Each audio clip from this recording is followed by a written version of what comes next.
హేమాంగ అన్న అదే అర్థం. హేమం అన్న బంగారం, బంగారం వంటి రూపం కలిగినటువంటి వాడు. అక్కడ వర్ణం చెప్తున్నాడు, సువర్ణ వర్ణ అని. ఇక్కడ ఈయన యొక్క అంగాలు కూడా బంగారపు ఛాయతోటి, బంగారం వంటి రూపంతో ఉన్నవాడు అనమాట.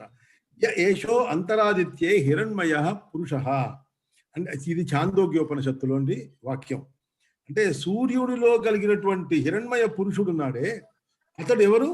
ఈయనే.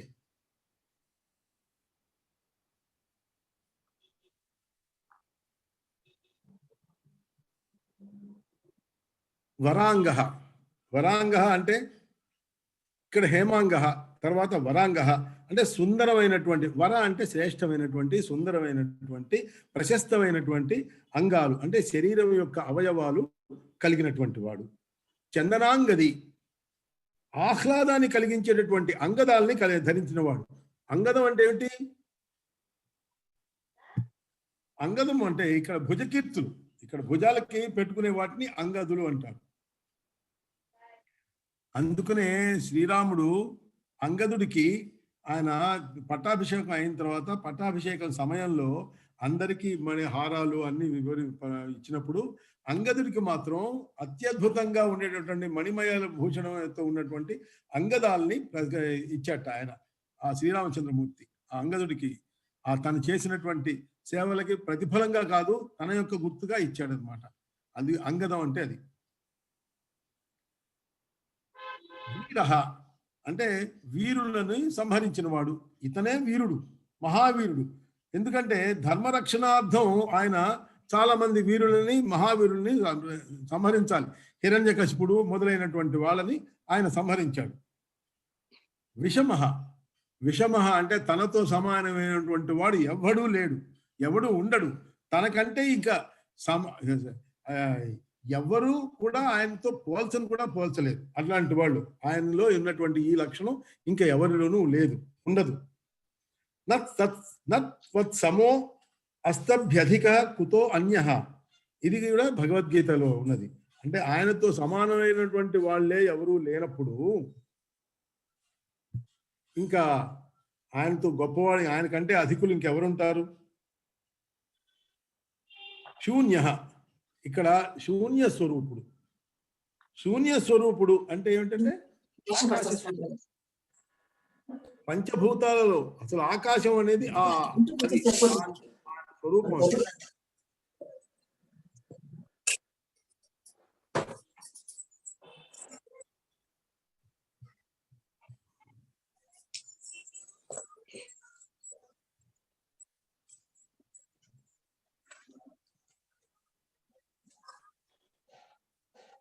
ఘృతాశి, ఘృతం అంటే ఏమిటి?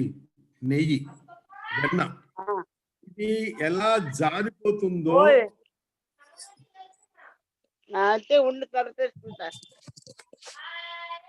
ఉండి తరతేసుకుంటారు అన్న.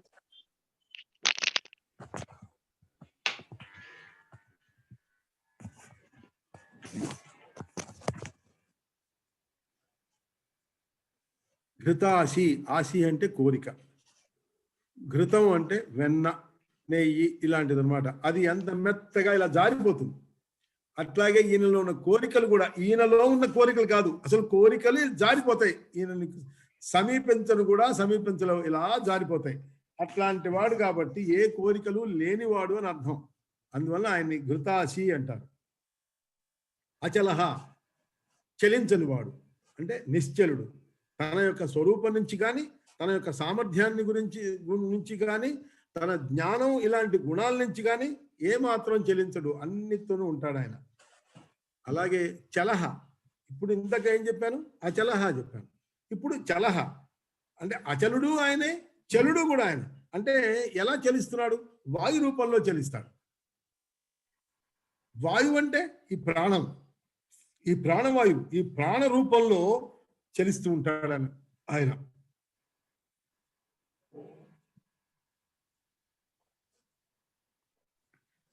అమానీ మానదో మాన్యో లోకస్వామి త్రిలోకధృత్ సుమేధా మేధజో ధన్య సత్యమేధాధరాధర.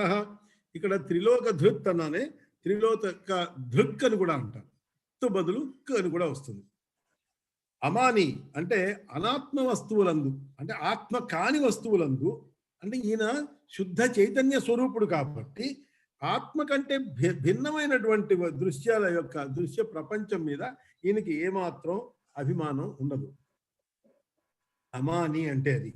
మానదహ తన యొక్క మాయ చేత అందరికీ అనాత్మ వస్తువుల యొక్క విషయంలో ఇది ఆత్మ అనే అభిమానాన్ని కలిగించేవాడు. అంటే ఏమిటి? తన యొక్క భక్తుల పట్ల గౌరవము వాత్సల్యాలు కలవాడు. ఇంకా చెప్పాలంటే తత్వవేత్తలకు అనాత్మ వస్తు విషయంలో ఏమాత్రం ఆత్మాభిమానం లేకుండా చేయువాడు. ఈ వాక్యాన్ని మళ్ళీ మనం ఇంకొకసారి ఎలాగా అంటే తత్వవేత్తలకి అనాత్మ వస్తు విషయం, ఇప్పుడు ఆత్మవస్తు విషయం కానిది అనాత్మ, అంటే మిగిలిన ఇక్కడ ఎదురుగుండా కనిపించేటటువంటి ఇవన్నీ అనాత్మ వస్తువులే. వీటి విషయంలో అభిమానం లేకుండా ఆత్మ అంటే ఈ వాళ్ళ యొక్క ఆత్మ దాని మీద ప్రసరింపకుండా, దాని మీదకి దృష్టి పోకుండా, అభిమానం ఉండకుండా చేసేవాడు మానదహ. అది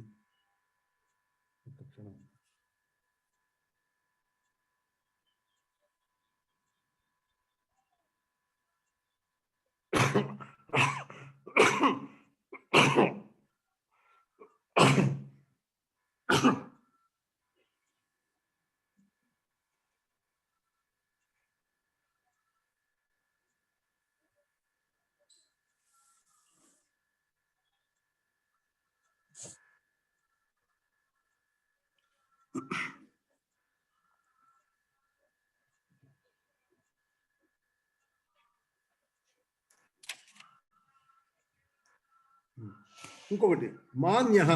మాన్య అంటే పూజ్యనీయుడు. లోకమాన్య అంటాం, అంటే లోకం చేత పూజింపబడేవాడు, పూజ్యనీయుడు, పరమాత్ముడు, సర్వాత్మకుడు కాబట్టి ఆయన సర్వదా అందరికీ పూజనీయుడు. లోకస్వామి, లోకాలకి అంటే 14 లోకాలకి ప్రభు. 14 లోకాలు ఎక్కడి నుంచి ఉన్నాయి? కిందకి భూలోకం నుంచి పైకి 7 లోకాలు ఉన్నాయి, కిందకి అధోలోకాలు 7 లోకాలు ఉన్నాయి. ఈ 14 లోకాలకి కూడా ఆయన ప్రభువు కాబట్టి ఈయన లోకస్వామి అయ్యాడు. త్రిలోక ధృత్, మళ్ళీ ఇక్కడ అది 14 లోకాలు చెప్తున్నాడు, ఇక్కడ మళ్ళీ త్రిలోక ధృత్ అంటే మూడు లోకాలని ధరించిన వాడు ఈయన. 3 లోకాలని ఎలా ధరించాడు? వామనావతారంలో ధరించాడు. 3 యొక్క త్రివిక్రముడుగా 3 పాదాలతోటి ఆయన ధరించాడు. సుమేధ, గొప్ప మేధ అంటే ప్రజ్ఞ కలిగినటువంటి వాడు. మేధజ అంటే యజ్ఞాలలో ఉద్భవించేటటువంటి వాడు. జ అంటే పుట్టేవాడు. మేధ అంటే యజ్ఞాలు అంటే దాంట్లో యజ్ఞేశ్వరుడిగా పుడతాడు. తర్వాత ధన్య, ధన్యుడు.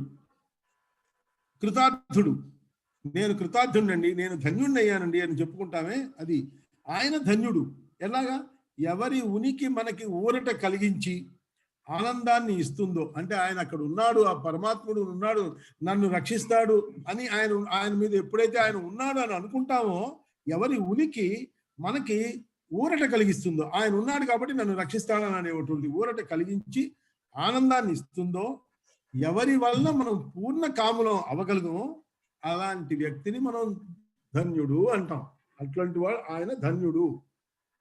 సత్యమేధా అంటే సత్యమైనటువంటి ప్రజ్ఞ కలిగినటువంటి. మేధ అంటే ప్రజ్ఞ, అంటే సత్యము, ఇది సత్యము ఇది అసత్యం అనేటువంటి వివేకంతో వాస్తవిక విజ్ఞానం కలిగినటువంటి వాడు,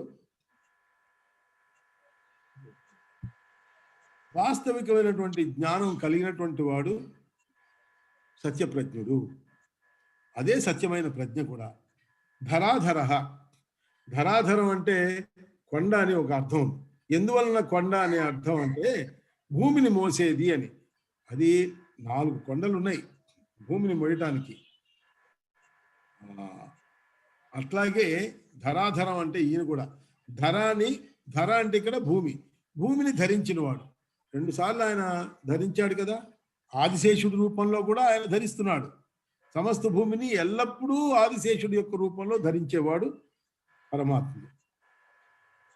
తేజో వృషో ద్యుతిధర సర్వశస్త్రభృతాంబర ప్రగృహో నిగ్రహో వ్యగ్రో నైక శృంగో గదాగ్రజ.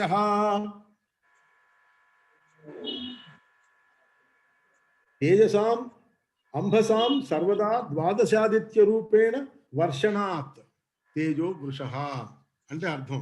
తేజో వృష ద్యుతిమంగ అంగగతాం కాంతిం ధారయన్. తేజో వృష అంటే తేజ అన్న నీరు అని కూడా అర్థం. తేజ ఈ నీటిని తేజో వృష అన్నాం కదా. వృష అంటే మనం అంతకుముందు అర్థాలు చెప్పుకున్నాం. ధర్మం అని, వృషభం అని ఇలాంటి అర్థాలు చెప్పుకున్నాం. కానీ ఇక్కడ చూడండి, ఇక్కడ తేజో వృష అంటే తేజ అంటే అగ్నే కాదు, వెలుగే కాదు, నీరు అని కూడా అర్థం ఉంది. ఆ నీటిని ఈ ద్వాదశ సూర్యుల రూపంలో వర్షించేవాడు. ఈ సూర్యులు ఏం చేస్తారు? పైకి తీసుకెళ్ళిపోతారు. ఈ నీరందటినీ ఆవిరిగా తీసుకెళ్ళి అక్కడి నుంచి వర్షింపజేసేవాడు. కాబట్టి ఈయన తేజో వృషుడు. ద్యుతిధర దివ్యమైనటువంటి శరీర కాంతిని వహించినటువంటి వాడు, ప్రకాశమైనటువంటి రూపం కలిగినటువంటి వాడు. ద్యుతి అంటే కాంతి, ధర కాంతిని ధరించినటువంటి వాడు. సర్వశస్త్ర భృతాంబర అంటే శస్త్రధారులు అందరిలోకి సర్వ శస్త్రభృతాం శస్త్రాలన్నింటినీ ధరించిన వాళ్ళందరిలోకి ఈయన వరుడు అంటే గొప్పవాడు, శ్రేష్ఠుడు. ప్రగ్రహ అంటే చూడండి, గ్రహం అంటే గ్రహణం, తీసుకోవడం, చేతిలో పట్టుకోవడం, ధరించడం. ప్రగ్రహ గొప్పగా చెప్పడం. శాంతి, ప్రశాంతి. ఈ అనే ప్రత్యయం ఏం చేస్తుంది? ఈ శాంతికి ఎక్కువగా చెప్తున్నది అనమాట. ఎక్కువ శాంతి అని చెప్పడం కోసం అనే పదం వాడతారు, ఆ అక్షరం ఇక్కడ. అలాగే ప్రగ్రహ అంటే బాగుగా గ్రహించేవాడు. ఏమిటి బాగుగా ఆయన ధరించేది ఏమిటంటే, మనం భక్తితో గనుక సమర్పిస్తే ఏదైనా పుష్పాలు, పత్రాలు, ఫలాలు ఏది సమర్పించినా అదే మనం భక్తితో గనుక సమర్పిస్తే దాన్ని ఆదరంతో గ్రహించేవాడు. కుచేలుడు భక్తితో ఇచ్చాడు, ఆయన ఏమిచ్చాడు? అటుకులు ఇచ్చాడు, దాన్ని ఆయన ధరించాడు, అట్లాగే గ్రహించాడు. అలాగే రుక్మిణీదేవి తులసిమాల ఇచ్చింది, తులసి దళం, దాంతో ఎంతో ఆవిడ భక్తితో ఇచ్చింది. అతను తీసుకోగలిగాడు, ఎంతో హాయిగా తీసుకున్నాడు. అంటే చూడండి, దీని యొక్క అర్థం ఏమిటి వస్తుంది? ఈ ప్రపంచ విషయాలు అనేటటువంటి ఈ అరణ్యాలు ఉన్నాయి, ఇవన్నీ అరణ్యాలే కదా. ఈ ప్రపంచ విషయాలు అనేటువంటి అరణ్యాలలో మనం పరిగెత్తుతుంటాం. ఎలా పరిగెత్తుతున్నాం? మన కోరికలు అదుపులో ఉండేటటువంటి ఇంద్రియాలు ఉన్నాయి, మన యొక్క ఇంద్రియాలు ఉన్నాయి. ఈ ప్రపంచ విషయంలో ఈ అరణ్యాల్లో వాటి కోసం వీటి కోసం తాపత్రయపడుతూ దానికోసం పరిగెత్తుతున్నాం, దీనికోసం పరిగెత్తుతున్నాం. ఎందుకు పరిగెత్తున్నాం? మన ఇంద్రియాలు అలా పరిగెత్తుతున్నాయి. వాటిని అదుపు చేసేటట ఈ ఇంద్రియాలు అనేటువంటి గుర్రాలని అదుపు చేసేటటువంటి పగ్గాలని ఆయన ధరిస్తాడు. ప్రగ్రహ అది అర్థం. అది అనుగ్రహం అనేటువంటి పగ్గంతో మరలిస్తాడు. ఇంకా నిగ్రహ తర్వాత అంటే సర్వాన్ని, అన్నిటినీ, మొత్తాన్ని నిగ్రహించేవాడు, అంటే తన వశంలో పెట్టుకునేటువంటి వాడు. వ్యగ్రహ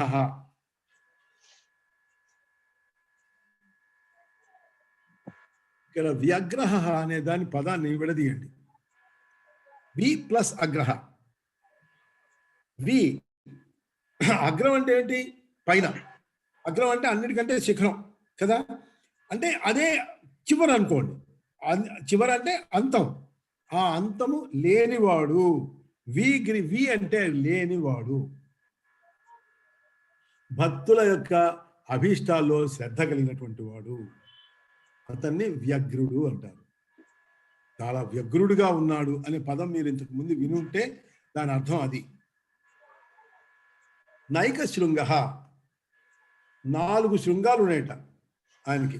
4 శృంగం అంటే కొమ్ము కదా, అంతే కదా. శృంగం అంటే కొమ్ము.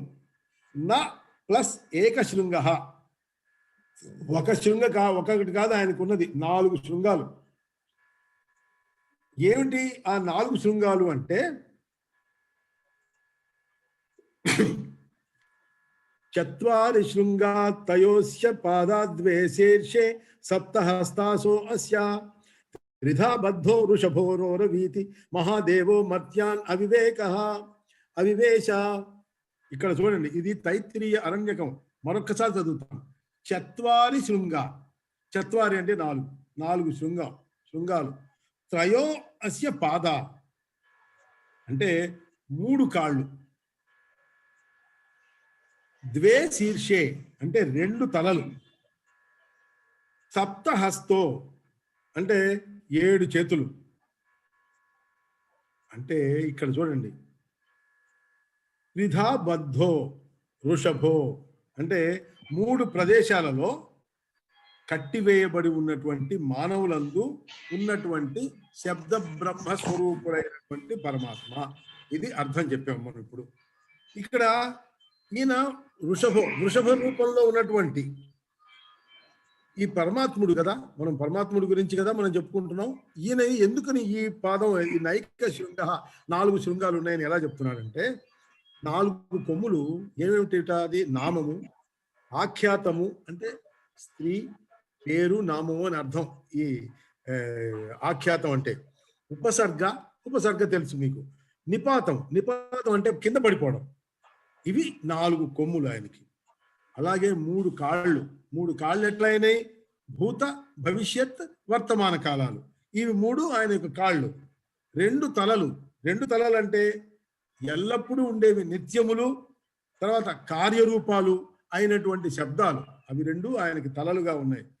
7 చేతులు అంటే 7 విభక్తులు. సప్తమి విభక్తి దాకా ఉన్నది కదా, ఆ విభక్తులన్నీ. తర్వాత 3 ప్రదేశాలలో ఉన్నాడు అంటున్నాడు. ఆయనకి 3 ప్రదేశాలు ఏమిటి? హృదయం, కంఠం, శిరం.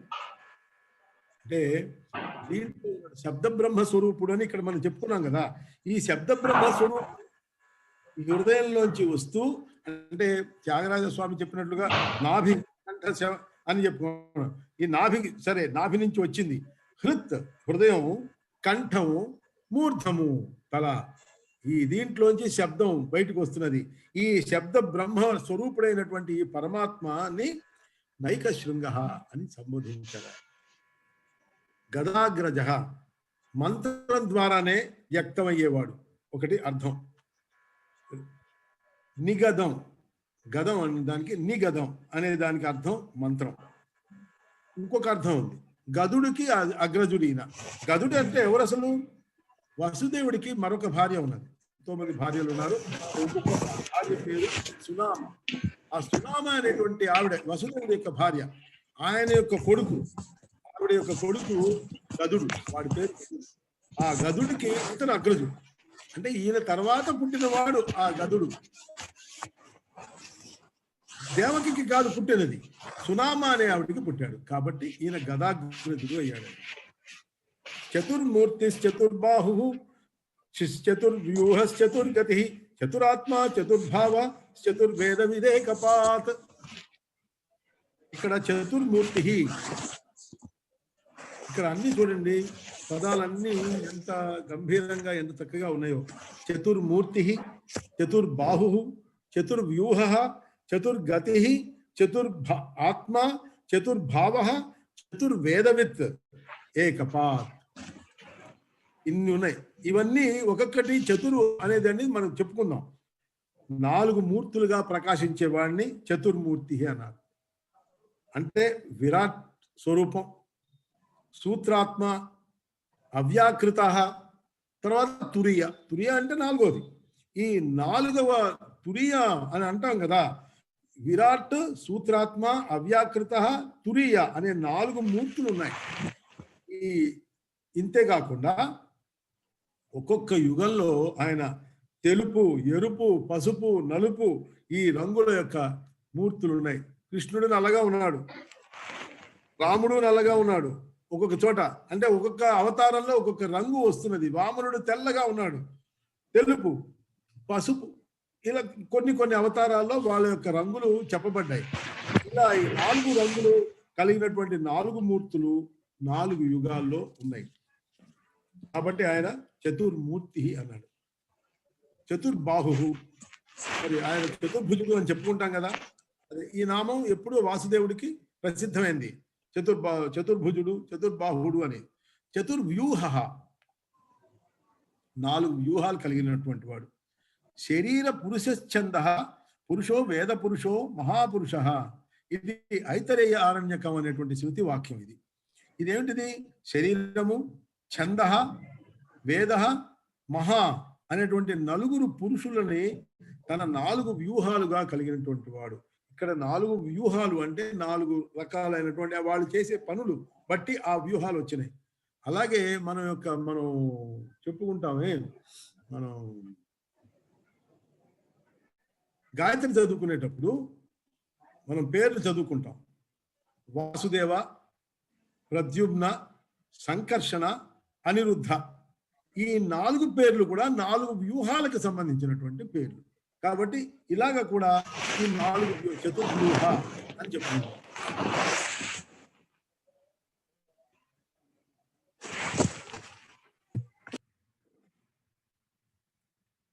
చతుర్గతి, శృతులలో చెప్పినట్లుగా ప్రవర్తించేటటువంటి 4 వర్ణాల వారికి మనకి మన ధర్మంలో కూడా శృతుల్లోనే చెప్పారు కదా, 4 చాతుర్వర్ణం మయా సృష్టం అని చెప్పారు కదా. అట్లాగే ఈ 4 వర్ణాల వారికి, 4 ఆశ్రమాల వారికి, 4 ఆశ్రమాలు కదా, చివరికి సన్యాసం, ఆశ్రమం, వానప్రస్థం ఇవన్నీ ఉన్నాయి కదా. ఈ ఆశ్రమాల వాళ్ళకి వీళ్ళందరికీ ఏం కావాలి? చివరికి ఏది కావాలి? పరమ గమ్యమైనది ఎవరు? నీవే. కాబట్టి గతి, చతుర్గతి. ఈ గతి అంటే నీవే, నాకు మార్గం నీవే అని చెప్పుకుంటున్నాం అన్నమాట. కర్మ, భక్తి, జ్ఞాన, యోగ వీటన్నిటిలోకి కూడా ఈ 4 మార్గాల్లో కూడా ఉపాసించదగినటువంటి వాడు నీవే. కాబట్టి నీవు చతుర్గతి, చతురాత్మ అంటే చతురత కలిగినటువంటి ఆత్మ కలిగినటువంటి వాడు. అంటే చతురత అంటే ఇక్కడ అర్థం తమాషాలు చేయడం అని కాదు. అక్కడ రాగద్వేషాది రహితం అవడం వలన ఆయనది చతురత, నేర్పు. ఇది ఒక నేర్పుది. ఇవేమి ఆయనకి రాగం, ద్వేషాలు ఇవన్నీ లేవు కదా. కాబట్టి ఈయన దగ్గర ఈ నేర్పు ఉన్నదన్నమాట. ఆత్మ, అలాంటి నేర్పు కలిగినటువంటి ఆత్మస్వరూపుడవు నీవు. లేదా 4 విధాలైనటువంటి అంతఃకరణలుగా అంటే మనస్సు, బుద్ధి, అహంకారం, చిత్తం. చూడండి, ఇక్కడ 4 ఆత్మలను చెప్పుకున్నప్పుడు మనం ఇక్కడ అంతఃకరణాలు ఏమిటవి? ఒకటి మనస్సు, రెండవది బుద్ధి, మూడవది అహంకారం, 4వది చిత్తం. ఇవన్నిటి ద్వారా వ్యక్తమైనటువంటి వాడు చతురాత్మ. ఆయన చతుర్వేదవిత్. ఆయన చతుర్వేదవిత్ అంటే చతుర్వేదాలు, 4 వేదాలు ఆయన తెలిసిన వాడు. ఆయనకు తెలుసు. ఆయన యొక్క 4 వేదాల యథార్థమైనటువంటి సారాన్ని మనకు అందించాడు కదా. ఆయన సారాన్ని, ఆ వేద సారాన్ని మనకి ఇచ్చాడు. ఆయనకు తెలుసు. ఆయనకు తెలియకపోతే మనకి ఎలా ఇస్తాడయ్యా? అందువల్ల ఆయన చతుర్వేదవిత్. ఇంకా ఏకపాత్ అంటే ఒకే పాదం కలిగినటువంటి వాడు. ఏమిటట ఒకే పాదం? ఆయన ఏకపాదం ఉన్నటువంటి సకల భూతాలు ఇతని యొక్క ఒక పాదమే. పాదం అంటే మన కాళ్ళు చేతి కింద ఉన్నటువంటి ఆ పాదం కాదు. విష్టభయాహమిదం కృత్స్నం ఏకాంశేన స్థితో జగత్. తన యొక్క ఒక్క అంశ, నాలోని ఒక్క అంశంతో నేనే ఈ సమస్త జగత్తుగా నేను వ్యాపించి ఉన్నాను అని భగవద్గీతలో 10వ అధ్యాయంలో 42వ శ్లోకంలో చెప్తున్నాడు ఆయన. విష్టభ్యాహమిదం కృత్స్నం ఏకాంశేన స్థితో జగత్ అని భగవంతుడు మనకి చెప్పాడు. అందువల్ల ఆయన ఏకపాత్. ఓకే, అక్కడ ఏకపాదం అంటే పాదం, అది అర్థం. సమావర్తో నివృత్తాత్మ దుర్జయో దురతిక్రమ దుర్లభో దుర్గమో దుర్గో దురావాసో దురారిహ. సమావర్తో అనివృత్తాత్మ అని కూడా తీసుకోవచ్చు. సమావర్త అనివృత్తాత్మ దుర్జయో దురతిక్రమ దుర్లభో దుర్గమో దుర్గో దురావాసో దురారిహ. అంటే సమావర్త ఎవరు సంసార చక్రాన్ని సవ్యంగా వర్తింపజేయగలిగినటువంటి వాడు, చేసేవాడు సమావర్త. అనివృత్తాత్మ, అనివృత్తాత్మ అంటే సర్వవ్యాపి కదా ఆయన. సర్వవ్యాపి అవడం చేత దేని నుండి కూడా ఆయన వేరు చేయబడనివాడు. లేదా నివృత్తాత్మ అని కనుక మనం పదవిభాగం చేసుకుంటే ఈ విషయ వాసనలన్నిటికీ అతీతమైనటువంటి చిత్తం కలిగినటువంటి వాడు అని అర్థం. నివృత్తాత్మ అంటే విషయ వాసనలు మనకి అవి కావాలి, ఇవి కావాలి, అది ఉండాలి, ఇది కావాలి అని అనుకుంటున్నాం కదా. ఈ వీటన్నిటికీ కూడా అతీతమైనటువంటి చిత్తం కలిగినటువంటి వాడు నివృత్తాత్ముడు. అనివృత్తాత్ముడు అంటే సర్వవ్యాపి, ఆయనకు అసలు ఏది లేదు, ఇది లేదు, అది లేదు, అన్నిటి ద్వారా అన్నిటి నుంచి అన్ని తనలోనే ఉన్నటువంటి వాడు, వేరు చేయబడినటువంటి వాడు. దుర్జయ, జయించని అలవి కాలిన వాడు. దురతిక్రమ, ఎంతటి శ్రమతోగైనా కూడా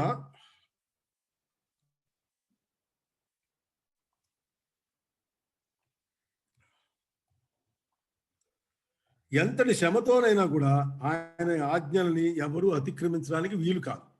అంతే కదా. దురతిక్రమ, అతిక్రమించలేరు ఎవరు. భయాదస్యాగ్ని తపతి, భయాత్ తపతి సూర్య, భయాదింద్రశ్చ వాయుశ్చ మృత్యు ధావతి పంచమ. ఇక్కడ చూడండి, దిక్పాలకులు భయాత్ అస్యాద్ అగ్ని, తపతి అంటే తపించేటటువంటి ఆయన కూడా అగ్ని, భయాత్ తపతి సూర్య, భయంతో. ఇదంతా ఏమిట, భయం వలన అగ్ని తప్పిస్తున్నాడు అంటే భయపడుతున్నాడు. దేనికి, ఆయన ఆజ్ఞ మేరటానికి. దూర అతిక్రమ, అతిక్రమించడానికి. అట్లాగే భయాత్ తపతి సూర్య, సూర్యుడి యొక్క ఆజ్ఞ, సూర్యుడు కూడా ఈయన ఆజ్ఞని అతిక్రమించలేకుండా ఉన్నాడు. అందువలనే ఆయన మండుతున్నాడు, ఈ సూర్యుడు తేజస్సుని ఇస్తున్నాడు. భయాద్ ఇంద్రశ్చ, ఈ ఇంద్రుడు, వాయువు, చివరికి 5వ వాడైనటువంటి యముడు కూడా వాళ్ళకి ఎవరి నిర్దేశించబడినటువంటి పనులు ఉన్నాయి కదా, ఆ పనులన్నిటినీ వాళ్ళు సక్రమంగా చేస్తూ ఉన్నారు, ఎక్కడా అతిక్రమించట్లేదు. మీకు ఇక్కడ ఒక ఇది వస్తుంది, యముడు పొరపాటున కూడా నేను నాకు చెప్పినటువంటి పని తప్ప నేను ఇంకోటి చేయనని సావిత్రి విషయంలోనే చివరికి ఏమీ చేయలేక తప్పనిసరి ఇవ్వాల్సి వచ్చింది ఆయనకి ప్రాణం. అట్లాగే మార్కండేయుడి చేత చివరికి శివుడి చేతనే సంహరింపబడటానికి కూడా అంత దూరం వెళ్ళింది. అంటే ఆయన యొక్క విష్ణువు యొక్క ఆజ్ఞని వీళ్ళందరూ అంత భయంతో అలాగా నిర్వర్తిస్తూ ఉంటారు అన్నమాట. మహద్భయం వజ్రముద్యతం, ఈయనట మహాభయంకరమైనటువంటి ఒక వజ్రాయుధం లాంటి దాన్ని ఎత్తి పట్టుకుని ఉన్నారట. అందువలన దీన్ని బట్టి భయపడుతున్నారు. ఇది కఠోపనిషత్తు చెప్తుంది. దుర్లభ, సులభంగా లభ్యం కాడు.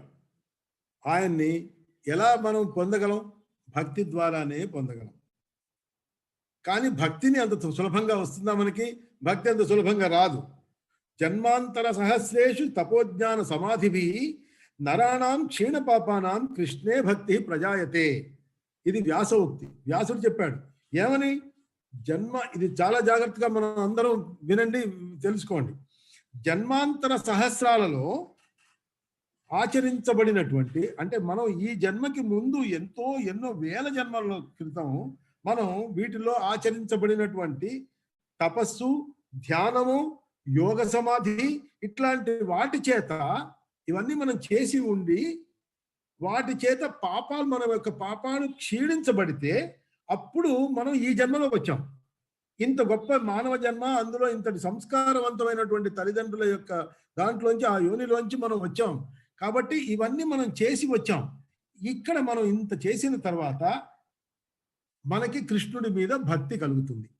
ఈ భక్తిని పోగొట్టుకోకుండా ఇంకా జపతపాలతోటి ఇంకా పెంచుకుంటూ ఇంకా ముందుకు వెళితే అప్పుడు ఒక స్టేజ్లో కొన్నాళ్ళకి, కొన్ని జన్మల తర్వాత మనం దీన్ని కూడా వదిలేసి ఈ శరీరాన్ని మనం వదిలేస్తాం. అప్పుడు మాత్రమే మనకి ఈ శరీరం యొక్క ముక్తి కలుగుతుంది. ఈ శరీరాన్ని, దీనికి కావలసినటువంటి భక్తి ఇన్ని జన్మాంతర సహస్రేషు తపోజ్ఞాన సమాధిభి నరాణం క్షీణ పాపానాం కృష్ణే భక్తి ప్రజాయతే. అది భక్త్యా భక్త్వా లభస్త్వన్ అనన్యయా. ఇది భగవద్గీతలో ఆయన చెప్పాడు శ్రీకృష్ణ పరమాత్మ గీతాచార్యుడు, నేను అనన్య భక్తి చేతన మాత్రమే నేను లభించగలవాడిని, ఇంకొకటి కాదయ్యా, అనన్య భక్తి నా మీద ఉంటేనే నేను నీకు లభిస్తాను అని చెప్పాడు. అట్లా దుర్గమః, ఆయన్ని గమం అంటే ఆయన చేరటానికి సాధ్యం కాదు. సాధ్యం కాదంటే చాలా కష్టం, కష్టసాధ్యుడు ఆయన. సాధ్యం కాదు అనేది లేదు. ఆయన్ని పొందటానికి కానీ, ఆయన దగ్గరికి వెళ్ళటానికి కానీ, ఆయన్ని గ్రహించడానికి కానీ చాలా కష్టం అని అర్థం. దుర్గః అంటే అనేక విఘ్నాలని అధిగమించి ముందుకు సాగే వారికి మాత్రమే ఆయన లభ్యుడవుతాడు. అట్లాంటి వాడే దురావాసః, అతి కష్టం చేత మాత్రమే నిలిచేవాడు. అంటే అతి కష్టం అంటే మనం యోగాభ్యాసం చేసి ఆ యోగులు తమ యొక్క సమాధి స్థితిలో అతి కష్టం మీద ఆయనని తన యొక్క హృదయంలో నిలిపి ఉంచుకోగలుగుతారు. అట్లాంటి వాడు దురావాసః. దురారిహ, అరి అంటే శత్రువు, దుహ్ అంటే చెడ్డవాడైనటువంటి శత్రువు, దురాత్ముడైనటువంటి శత్రువులని హరించేవాడు, సంహరించేవాడు. అంటే చెడు, అక్కడే రాక్షసులు అంటే రాక్షసులు కాదు, చెడు నడత గల వారిలో ఉండేటటువంటి చెడును కూడా ఆయన తొలగించగలగడు. అది దురారిహ అంటే అర్థం. 5:15 అవుతున్నది, మనం ఇవాళ ఇక్కడ ఆపుదాం. గుర్తుపెట్టుకోండి, మనం 84వ శ్లోకం చదవబోతున్నాం తర్వాత. అది మరొకసారి చెప్తాను, ఊరికి చదువుతాను. శుభాంగో లోకసారంగ సుతంతు స్తంతువర్ధన ఇంద్రకర్మ మహాకర్మ కృతకర్మ కృతాగమ. ఈ శ్లోకం మనం 84వది రేపు చెప్పుకుందాం.